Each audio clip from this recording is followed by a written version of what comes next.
A lot of you tell me that you find hard to let your ex go. You can't seem to stop caring about what they think of you, who they're with. You dream about them. You seem to see their face in crowds. You want to get them back. You feel addicted to this person. In this video, I'll explain why that happens and how to move on from it.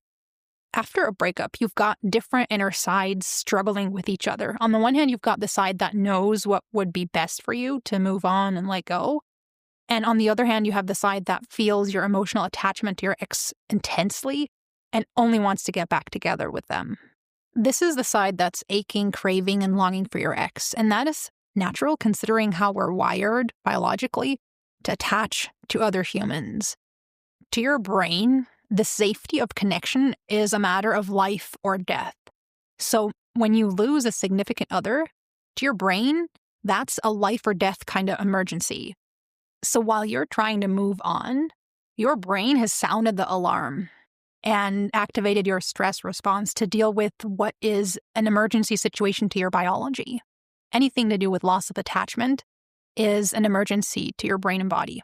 So your brain is ramping up your stress hormones to deal with that emergency. And to your brain, the solution is to reattach, to get your ex back.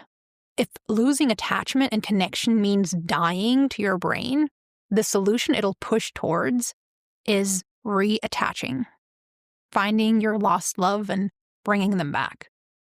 And this happens no matter if you initiated the breakup or got broken up with. So that's what the stress hormones are for, to keep you hypervigilant and on the lookout for ways to reconnect. So this is why you can't stop thinking about them, why you dream about them, why you listen to hear their keys in the door, why it feels like you want to win them back, why you care about their every move, why you still want them to like and admire you, why you're obsessed with them. It's the psychobiological emergency state your mammalian brain has put you in after a loss of attachment. John Bowlby, who was one of the pioneers researching attachment and loss of attachment, calls this phase after losing a loved one the search for the lost object. That's what your biology is pushing you to do, to keep looking for your ex, to find them and bring them back. Neurobiologically, relationships are addictions. When you're in a relationship, your body produces endogenous opioids that make you feel good. And if that relationship is lost, your body stops producing these opioids and goes through opioid withdrawal. The intensity of that craving is compared to the intensity of withdrawal from heroin or morphine. So taken together, your opioid withdrawal and the stress hormones coming from your brain's search and rescue mission create this very strong longing for your ex and fantasies of getting back together. It's important you understand this so you don't draw false conclusions about what's going on that would hurt you. These are the types of conclusions that explain your withdrawal and hypervigilance incorrectly. The truth about your withdrawal and hypervigilance is that this is a completely natural psychobiological response in a mammalian brain after a loss of attachment. A false conclusion would be, I'm in this state because my ex is the one and only, the love of my life, special in a superhuman way, and I need to be with this person. That's why I feel like this. If this is the conclusion you go with, you'll weaken the side in you that knows you want and need to move on. To strengthen that side, remind yourself that these cravings and your current obsession with your ex is natural and that it'll decrease over time. Remind yourself that your ex is a normal human being and that there are many people on this planet you can potentially have a stable, happy, lasting, secure relationship with. So when you start ruminating again, when fantasies of your ex come back, when you start obsessing over why they don't love you anymore, what you did wrong, and what they're doing right now, see these thoughts as coming up in you like water that's evaporating in the heat of the sun. The water is your body's emergency stress response and withdrawal. And at some point, it'll all be evaporated and you'll be free of your ex again. You don't have to attribute any deeper meaning to these emerging thoughts, images, fantasies, dreams, and urges. Let them come up and drift by. This is completely natural when you're processing the loss of a meaningful relationship. Don't respond to these automatic thoughts in a way that makes your pain worse. That could be objecting to these thoughts and trying to stuff them away. It could also be attaching even more painful thoughts to an automatic thought that came up. So you turn it into a whole thought chain of painful thoughts. Thoughts people usually attach to an automatic painful thought are thoughts like, I miss them so much.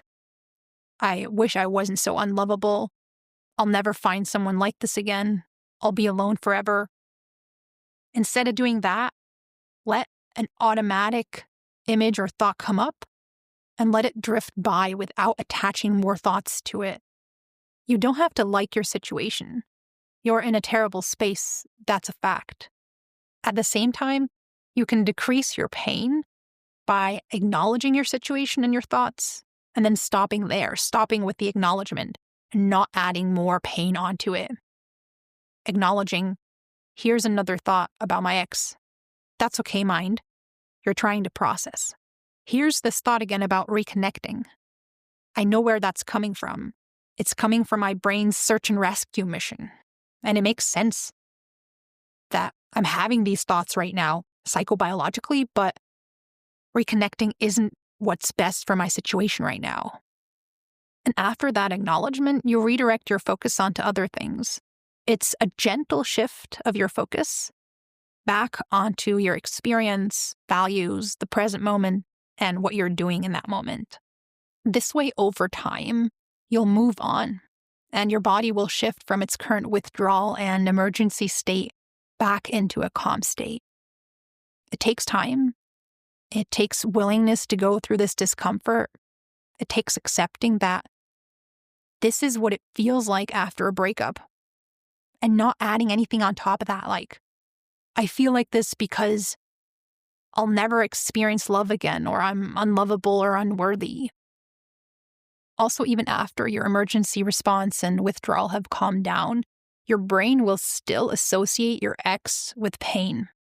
Our brain does this so we can learn about what causes us pain and then avoid that.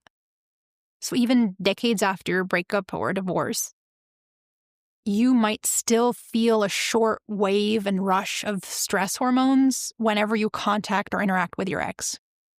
That's your brain's message to be careful around this person, so you can avoid going through this same kind of pain again. It doesn't have to be like that, but in case it is, I just also want you to know that that's a normal biological response and not a sign that there's something wrong with you, that you're flawed or somehow weak. It's just your brain's warning and reminder of a past painful experience. And while you're in the withdrawal and emergency state, your challenge is to go through it without acting on urges to reconnect if that's not what's best for you. Acknowledging that these are natural urges, but not a helpful guide. It does take work to do all these things I mentioned for as long as it takes for you to move on. It is work to deconstruct the easy but unhelpful and incorrect conclusion that your ex is somehow superhumanly special and you're not. It is work to remind yourself that you're not feeling this way because something's wrong with you for not being okay quickly enough, or that you need your ex back and that's why you feel this way. It is work to practice acknowledging unhelpful thoughts and urges and images and dreams and not adding a painful response to them. At the same time, your body and mind are also wired to process loss and to slowly shift into the next phase of your life. You can count on your biology to naturally move towards healing, and you can assist it by letting it do that without obstruction. All the best till next time. Take care. And remember, it's natural not to be over someone quickly, and you will prolong your grief, your pain, by fighting against that fact, by being suspicious of yourself when something natural is happening, by acting on these urges to reconnect and getting back together only to regret it later, or by adding more thoughts and creating a thought chain of painful thoughts when an automatic thought comes up, and in that way actively pining after your ex, or by turning this loss into your identity.